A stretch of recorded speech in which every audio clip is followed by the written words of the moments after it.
Welcome to SHOWstudio's live panel discussions. In these discussions, experts from all parts of the industry discuss and debate the most important Fashion Week shows of the season. And today, in the midst of Paris menswear, we're going to be discussing Louis Vuitton Fall/Winter 2020. My name is Anastasiia, and I'm a writer and curator, and it's a real treat for me to be discussing Louis Vuitton here. I'll give you a little reason. The reason is that I curated a show about bootleg fashion, which is going to be opening Fashion Space Gallery on the 6th of February. And as we all know, Louis Vuitton is one of the most bootlegged brands ever. And also, I think it's that symbol of aspirational luxury, which is at the very heart of fashion. And I think what's happening to this brand today, especially in menswear, is a great chance to see how this idea of luxury and exclusivity is changing and who is it for. And I'm sure we're going to have a lot to talk about today with my wonderful set of panelists. So thank you guys for being here. And could you briefly maybe introduce yourself, starting from Leo? Yeah, I'm Leo Costelloe. I'm an artist and jewelry designer. I'm Ed Gillman. I'm an artist and curator and director of the artist-run organisation Auto Italia. I'm Maureen Kargbo. I'm an events producer and set designer. I'm Char Ellesse, and I'm the founder of online platform Girls With Boys, and I'm also a public speaker. Brilliant. Thank you so much, guys. So before we delve into the latest collection, because the show already happened and I'm sure you had already a brief look at it, I was thinking to start from a brief discussion about Virgil Abloh's work for Louis Vuitton. It's his 4th collection. And I personally really like talking about his work because it's never boring, because people always have all kinds of different opinions about him. And his work in the context of fashion or in the context of art or in the broader context of culture. So I was thinking to start, maybe you could give some of your brief opinions about Virgil and his work. Yeah. It could be, are you a fan? Are you a critic? We were just talking about it and just saying, I think I wouldn't say I'm a massive fan, but I wouldn't say I'm mad at it. But I think it's more, we were saying, the cultural impact that he has, being in the position that he is and being black. I think that's what's the most interesting thing. And I think that's what got everyone kind of interested in his journey and how he was doing, more so just because of the cultural impact. Yeah. And as a designer, he's really good at making certain pieces, whether it be an accessory piece or like a really nice jacket that everyone gravitates towards to, which is why I think he's perfect for Louis Vuitton, because it is an accessories brand. Yeah, I mean, I feel like he's been sort of invaluable. I mean, he's broken down loads of barriers in terms of the whole streetwear thing and sort of luxury brands and sort of like bringing luxury or like making it sort of accessible to youth culture, I suppose, in a way. I suppose, that's been done in the past by people like Dapper Dan and stuff like that, but I suppose it's like a more contemporary take on it, which I think is really interesting, and he's been invaluable like that. Yeah, I mean, I find Virgil Abloh really, really fascinating, I think, because in a way, like, I always find when he produces clothing or produces fashion shows, like, the clothing in some ways is like, I feel in some ways superfluous. Like, collection by collection with Louis Vuitton and also with Off-White, what you've seen is sort of the creation of content and the creation of an aesthetic and a brand. I don't think there's been like a huge level of range between the things that he's produced, but I think that in a way he speaks a lot to what we aspire to and what we want through content creation across media platforms right now, like whether it's fashion, music or art. Like, we live in a moment of sort of like mass saturation of image and the mass saturation of product, and even us as individual producers on our sort of phones or computers are encouraged to like continually produce. And I think he really speaks this idea of like image production, distribution, and his clothing in and of itself talks about the consumption of that in their sort of regularity in a way, or in the sort of constant regurgitation of brand and of logo and of statements and of small sort of seemingly sort of potentially idiosyncratic sort of like detailing bits that kind of run through his work. Yeah, I would agree with what you said about this sort of multi-dimensional curation of content, because I think the role of the creative director of a brand has shifted even in the way we understand it, from a person who actually makes clothes and says, this jacket goes here and this goes there, to more like, this is my world and you can buy a little bit of it. Yeah, which I and think is interesting. he's also done really well at making sure that he is more than just a fashion brand, or at least his company is more than just a fashion brand. And he said himself he doesn't even want to be considered a fashion designer. He wants to be just seen as a designer or an artist. So he just likes to create content and use creativity in any medium that he can find, really. Yeah, I suppose he's really multidisciplinary in that respect, isn't he? Because he has an architecture background. And then I suppose he's sort of like translated all these different things to create, I suppose, this really personal world, and then I suppose sell it back to the youth. Yeah. Which I suppose is what we can see here. I mean, it seems very personal. Yeah, so in a way, I guess it's interesting to think that a person like that, who didn't really have a fashion background, with the usual steps of fashion education and a certain university or all these connections, still ends up in probably the most privileged job which exists out there for a fashion designer. Yeah. I think it says a lot of interesting things about our times. It probably also says though a lot about like how couture houses or like large fashion houses now want to be perceived as like brands, and like who they want to sell to and like through what platforms they reach people. You look at any show, but I think particularly the shows that Ablo has been producing, and like they are so Instagrammable, like their aesthetic, their block collar, they're bite-sized, like you can take something really easily, and I think that with that you get this sort of like it's extreme cohesion and continuity between collections. Like they don't necessarily adapt or change, and they're really, really produced. Like Louis Vuitton has been very clever, I think, in bringing Ablo in because they are really buying into that form of culture in a way. Yeah, and it needs to too, because with Virgil Abloh's history, he kind of came through Instagram. Like that was his main source. Like he was with Pyrex Vision. That was like one of the first Instagrammable brands, people will say, in terms of how he was able to connect with his consumers through Instagram. So it's important that I guess he takes that within his journey today. I suppose those are the future consumers, are the people who are using Instagram the most, probably. Yeah. It's like True that. TikTok and TikTok has got to be next, right? Yeah. So maybe we could probably look at the show at this point, have a look at some exact looks. Have anyone actually watched the show in full with music and everything? I actually did, I've seen it. I didn't watch the whole thing. I watched a little bit. Yeah, I actually only looked a little bit, but I asked because of the music mainly, because I think music is a big part of it. But The music was cool, I thought. It was like electronic 80s music. I thought it was good. Yeah, which was interesting. I found the opening with the beige suits, like, I was very initially like, okay, this is gonna be a lot of suits. Yeah. I mean, and it was, I suppose. But there's also a huge statement as soon as you open because it's the Truman Show, right? That's Yeah, the set. Yeah. And the Truman Show is so Okay. much about this one man who's at the centre of the universe in this like fictional world. Is that what they base the set off? Yeah, it is. Yeah. So at the end of the Truman Show, there's the steps that goes up as he tries to escape I see. the sort of artificial world that he sort of realises that he's been brought up in. He's the only person that was unaware of the sort of context. But it's kind of like an interesting thing when you pull off this idea of like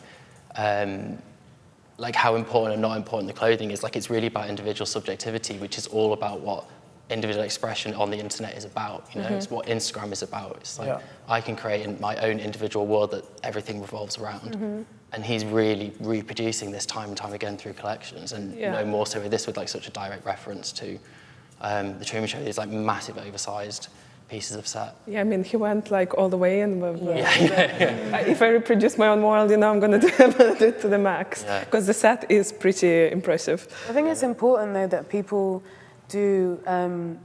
I don't like when designers sort of shy away from creating a world for the show. Because I said it in the last panel that I did for another show, is that I think you can watch a show online afterwards, but the point is to make it special whilst you're there, and to feel like you're special if you're there and you're on the set and you're really in the designer's mind, like what you were saying. So I think this needs to be carried on, and I think the designers that do that are going the extra mile.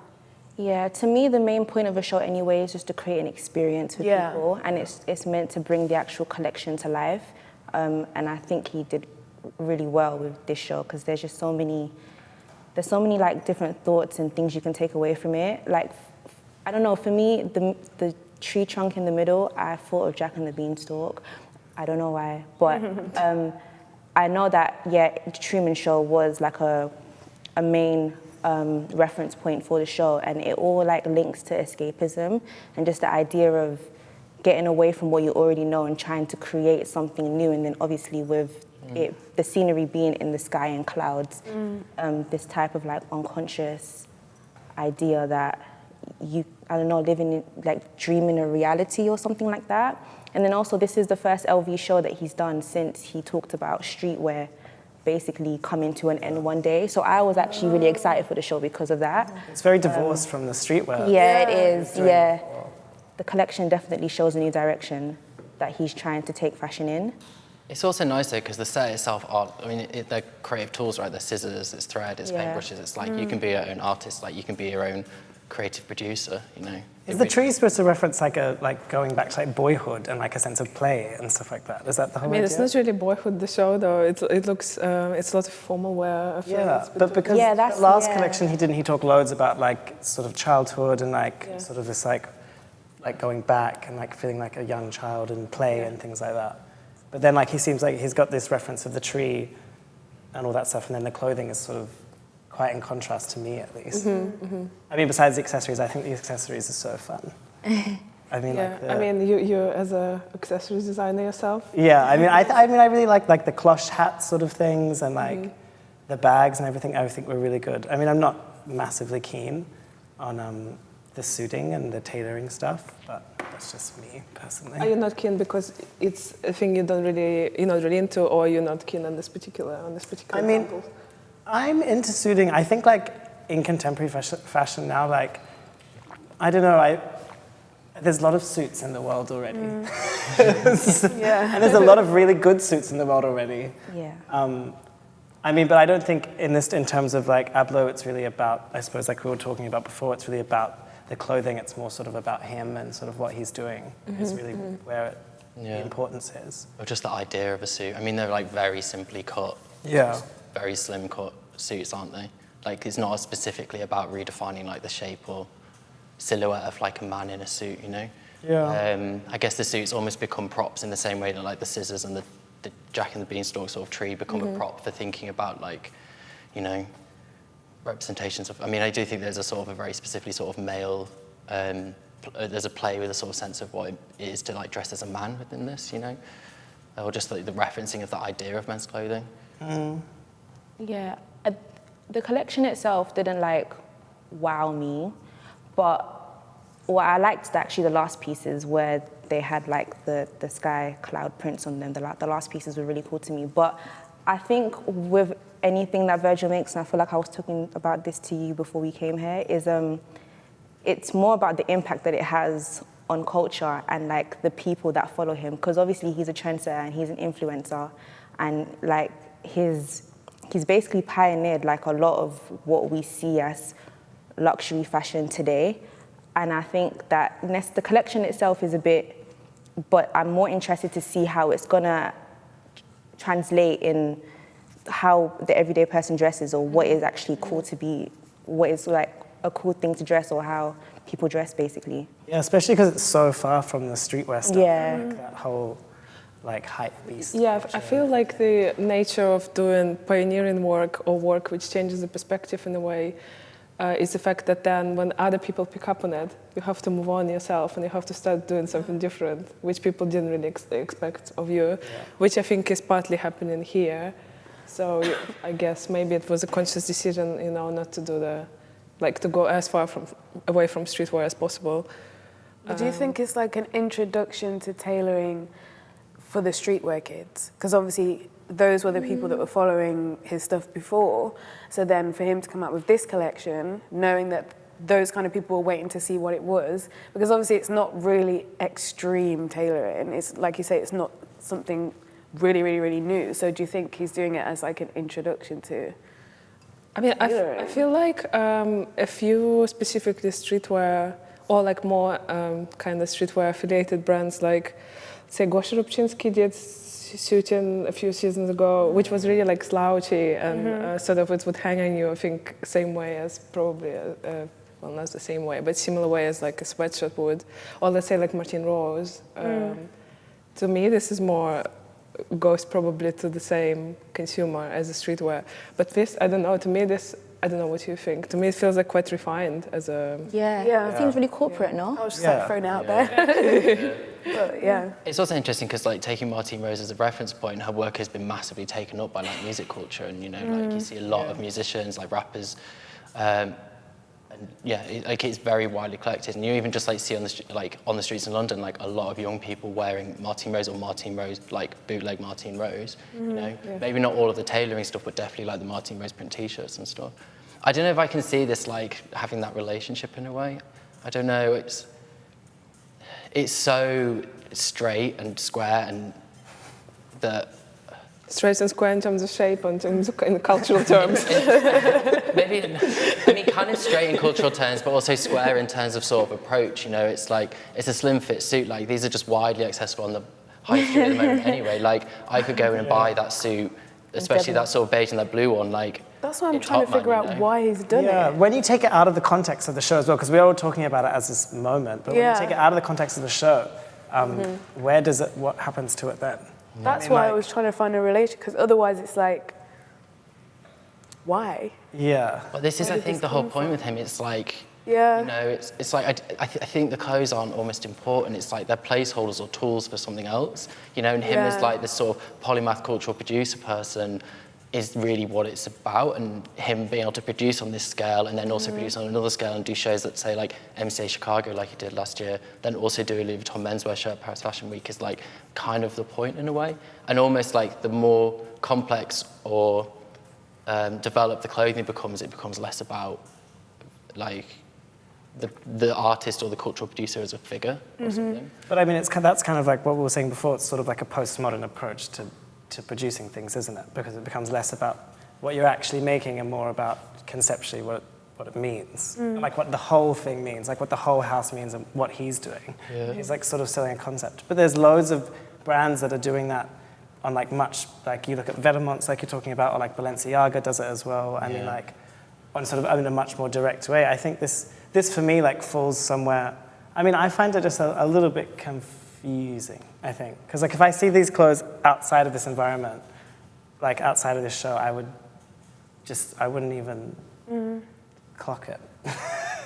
Yeah, I see. It's interesting that I was on a Dior panel last season for Kim Jones's Dior show, and a lot of people on the panel saw kind of what Kim Jones does for Dior and what Virgil Abloh does for Louis Vuitton as like complete oppositions. They were like, all of them were saying like, oh, no, Dior is like so elegant and so, you know, proper proportions, suitable for all the people.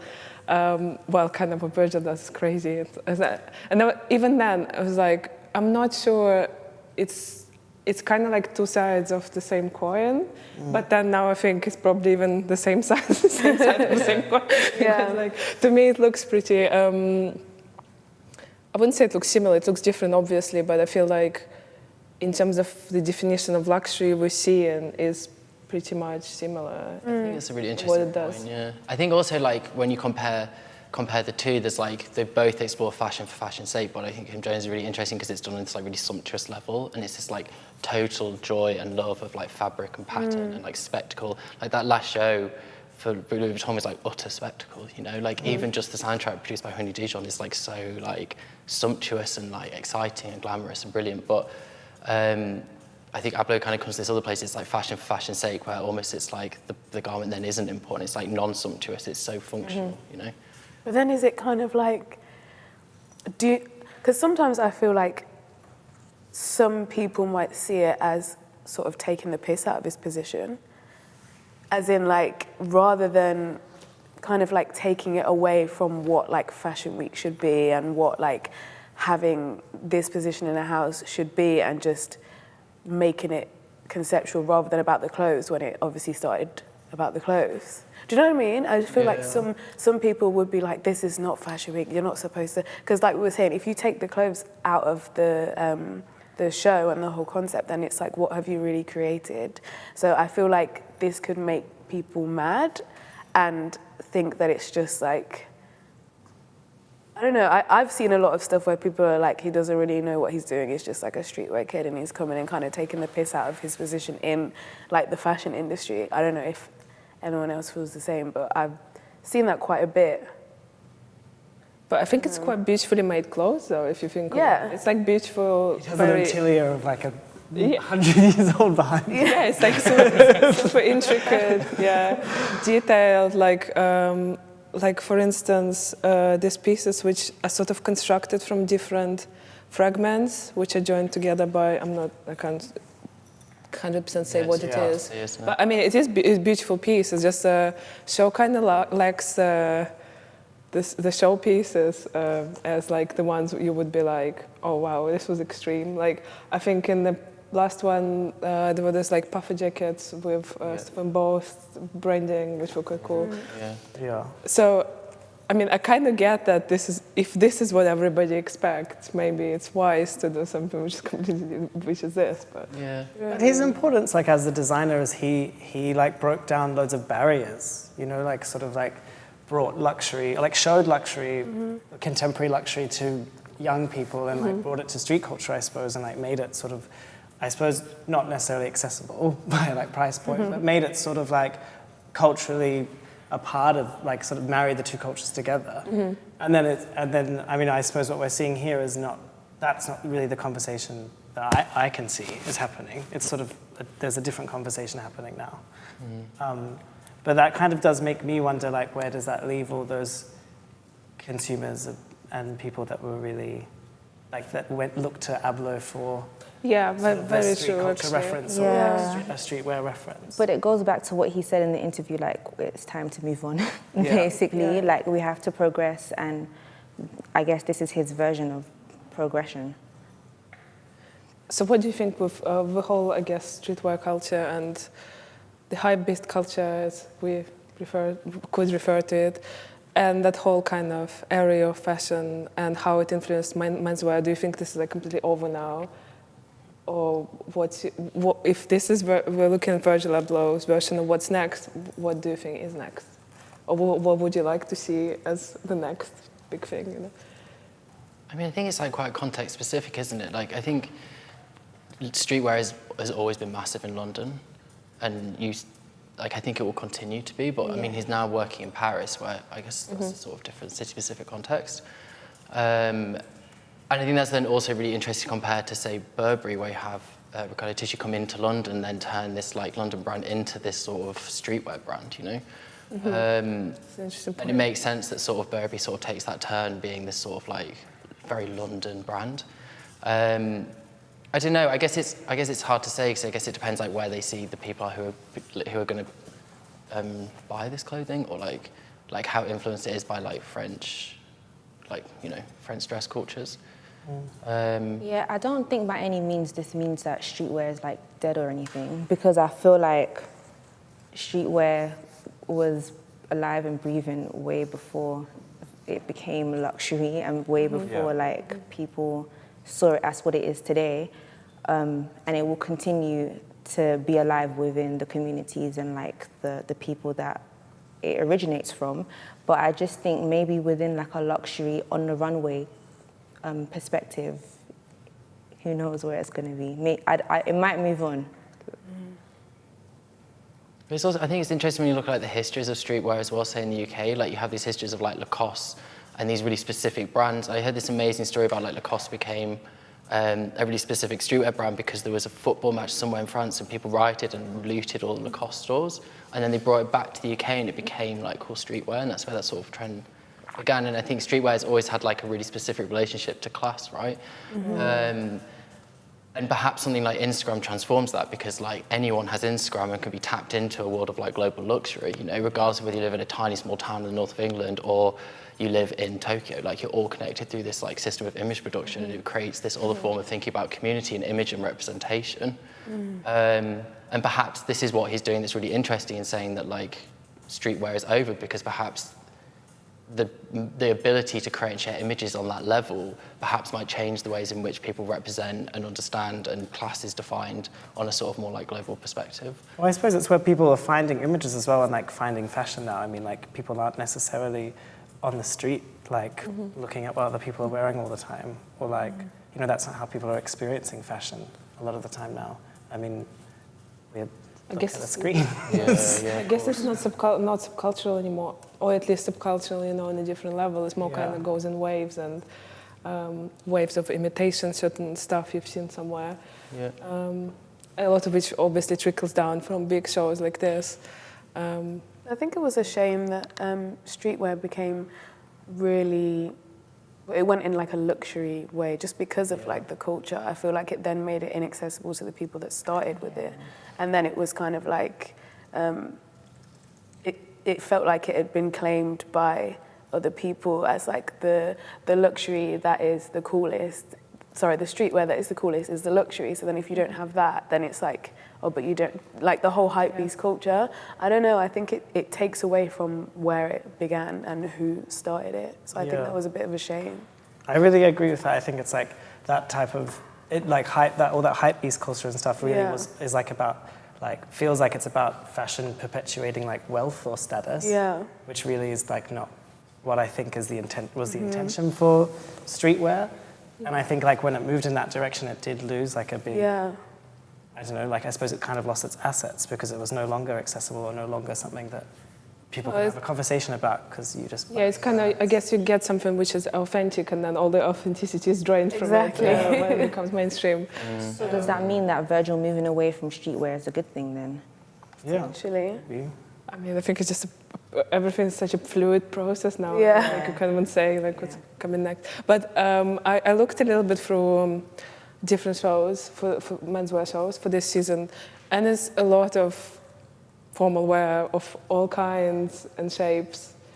So I don't know. What do you guys think about where this kind of strive for formal wear and tailoring and all the kind of really things really restricted and formal in terms of shape? Where does this come from? And why now? Is it like a 90s retro thing? Is it something along those lines? I mean, I find it quite strange. Personally, because like, I mean, like there's, I don't know, maybe it's just because of menswear I feel like is maybe always having a strange conversation with like gender and masculinity, and sometimes it's getting lost and confused. I mean, I think the suiting thing is quite confused because I don't know like how that translates into everyday life, especially in this day and age. I mean, really? I mean, I love a big jacket I love with a huge suit. shoulders. I'm absolutely living for it. Yeah, I mean, I love a suit too. I think it's great. But I mean, as I've said before, like I've seen a suit a billion times, and like I mean. And it's great, and it is nice, and you can interpret it so many ways, and it is classic, and it can always be beautiful. But I mean, like, I suppose a lot of people look to like luxury fashion and like these big brands to give you something new or like give you something innovative, and especially in this day and age when like there's so much stuff out there. I mean, like we're consuming so much stuff. The invitations for this show were clocks going backwards, so maybe this is him saying that we need to. Go back in time to create something new. Yeah. That's also kind of, because suits aren't only gendered, also suits speak of power, right? They talk of like hierarchy, they talk of wealth, they talk of like status, you know? There is a sort of particularly like archaic way of thinking about like tailoring as something that you aspire to. It's like class, like moving through between, I've completely lost the word, like moving between classes. I do wonder whether there's something just about like living within a sort of moment where like power relationships are being redefined, or like hyper aware of like wider global shifts in politics, and the sort of how scary some of these movements are. Like perhaps there's also this like really unbelievable like sense of play and silliness in the way that you can just then begin to re-perform power relations with your friends or in a club, or, you know, I've recently worn like a baggy suit to a club, you know, and I think it kind of felt like a bit vintage, but also in a way there was this sense of like, you know, it's like this like businessman realness thing, right? It's like you kind of go and you're like redefining different power relations in a different kind of space. So I do wonder whether like a yearning for tailoring is sort of like a buying back to a certain point of time, and you can like perform that momentarily. All right. You know? So like redefining what it means to wear a suit. It's not about the clothes, but the person who wears it more. Yeah, maybe, or like what it means for like a group of people to wear suits together in a space at a time when they might actually, when they go to work, just have to wear jeans and a t-shirt. And, you know. I have so many suits. I wear suits all the time. This is the one time I'm not wearing a suit. But I always wear suits, like with hoodies or with t-shirts or on nights out, and yet it does make me feel more powerful, and you know, the big shoulders with like my shaved head and stuff. So I love suits, but I do feel like you can't really reinvent suits. Suits are suits, period. Like there's no other way to go with them apart from with print and stuff. So yeah, I don't know. I feel like it is being brought back, and especially because everyone's talking about gender and the gender spectrum as well. And like you say, anyone can wear a suit and anyone can feel good in a suit. So I think that's probably why tailoring is coming back. But I don't wear tailored suits. I wear like baggy, like Monty Rose style suits. So I'm not really sure about this. I actually wanted to ask your take on kind of gender presentation in menswear generally lately. Because obviously, because of the platform you run, it's so focused on gender and like the fluidity of gender. So I don't know, just curious to hear your opinion, not just about the show, but maybe about like the season and what's the most interesting stuff in that direction you've seen.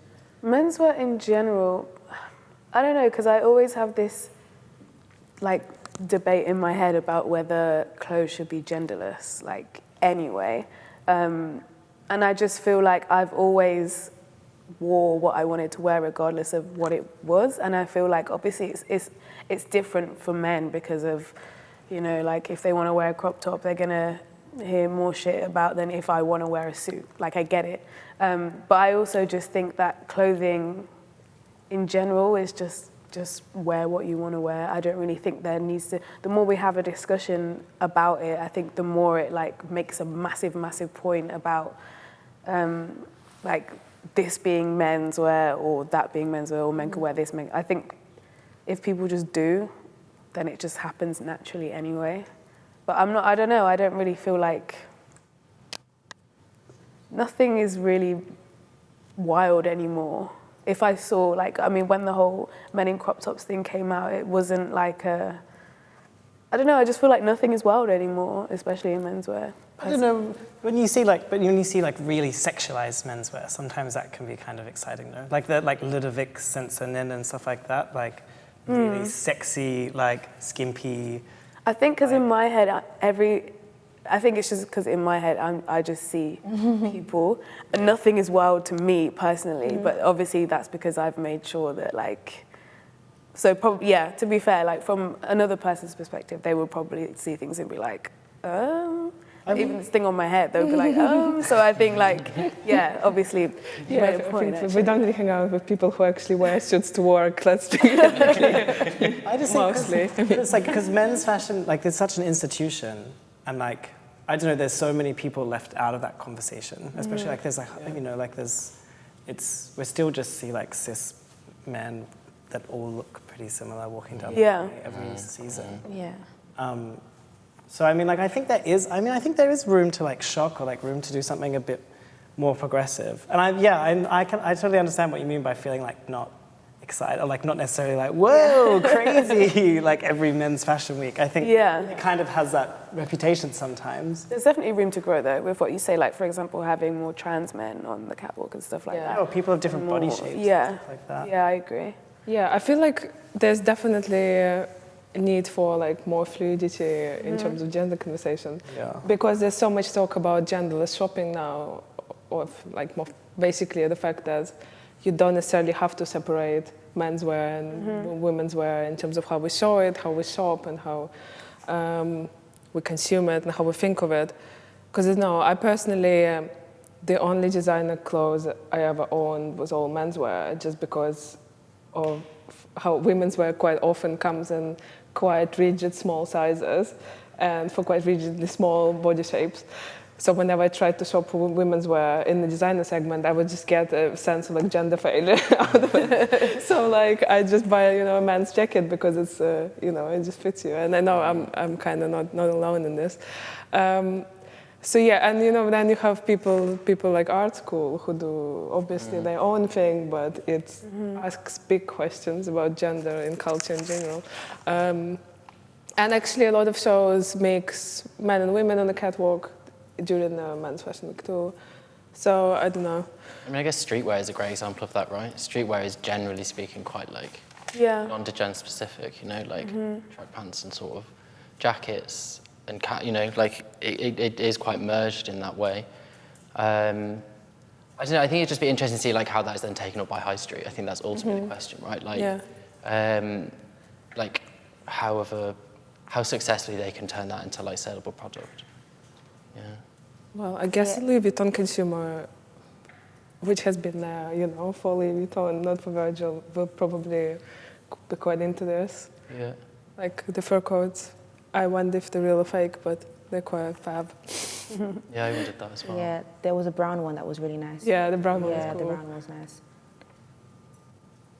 Although, like, yeah, it's interesting how it's really like, remember those like neon-colored bags, which were in like the show before last, I think, and all of this like huge play on the monogram and everything. This like is like really, you know. I mean, there's some It's neon. stripped out. There was some cute, like neon painted nails. There was like some pink nails. And How like, did you not? there is. It's like when they, Sensory design. when all the, when all like the pink hats and the pink bags come. through, yeah. There's like some little splash of nail play. there. Oh yeah, and like gloves. Yeah, actually Yeah. the neon is quite cool. So you know, maybe it's a game of the detail rather than the more megalomaniac. I would like statement. to see I wish it would be a little bit less like heteromasculine men's, like this type of men's fashion. Like it doesn't feel like there's a lot of space for like femininity or like gender play or anything with these types of clothes sometimes. I mean, maybe just in the way that they're styled. I don't know. I mean, that one's almost military though, isn't it? That Yeah. pink jacket, it's got the sort of shoulders, kind of plays on that very incredibly masculine cut. Yeah. But I don't necessarily think that this collection is like a threat to the progression of menswear. Yeah, It provides more variety more than anything, I would say. Yeah. Yeah. Yeah. Yeah, so I guess we've actually been talking for about 40 minutes by now. And maybe do you have any kind of conclusions to our discussions or anything else you'd like to say about what you've seen and why you liked it or disliked it? Just wonder what he's going to do for the next one. If it's going to be tailored or if it's going to be street style again or like, yeah. It's a bit, what's going on? Yeah. I'm really interested to see the knock-on effect that it has on how people dress more than anything. Yeah.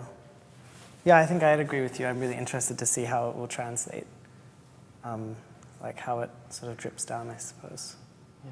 The only actually just the thing I remember thinking when I saw it a little bit earlier, just like a closing thought was, in my head I sort of compared it to that really famous Victor and Rolf show with the chroma key where they're projecting onto the models as they're coming down the runway. And I felt like they're sort of almost like the polar opposites as two shows. It'd be sort of interesting to see where this goes next, because the Victor and Rolf show was so much about the infinite and the collective, you know, like every single person walking down that runway had like the world projected onto them. There's like butterflies and aeroplanes and cityscapes and like combinations of like urban and natural life. And it was this so like looking forward to the new millennium sort of like moment, right? Whereas this sort of like blue sky thinking is almost like the opposite. And maybe it speaks to this sort of sense of like pessimism that like permeates everyday life now, in that like everyone is an individual and like you're an individual producer at the center of your own world. And it's like within what 20, 25 years, we've seen like a complete full circle in the ways in which we think about dress and the ways in which we think about life and the ways in which we think about ourselves, you know? So it'd be kind of interesting to see whether like the collections in the future continue to sort of really center a very individual approach to thinking and a sense of dress. Yeah, wow, that's an excellent, very interesting point. I think it's probably a good point to stop, although I think we could have continued talking about it for another 40 minutes easily. So thank you to all the panelists and thank you for watching. And for more extensive Fashion Week coverage, be sure to visit SHOWstudio.com. And if you're watching via Show Studio's YouTube, be sure to like, comment, and subscribe below. And we will see you next time. Thank you.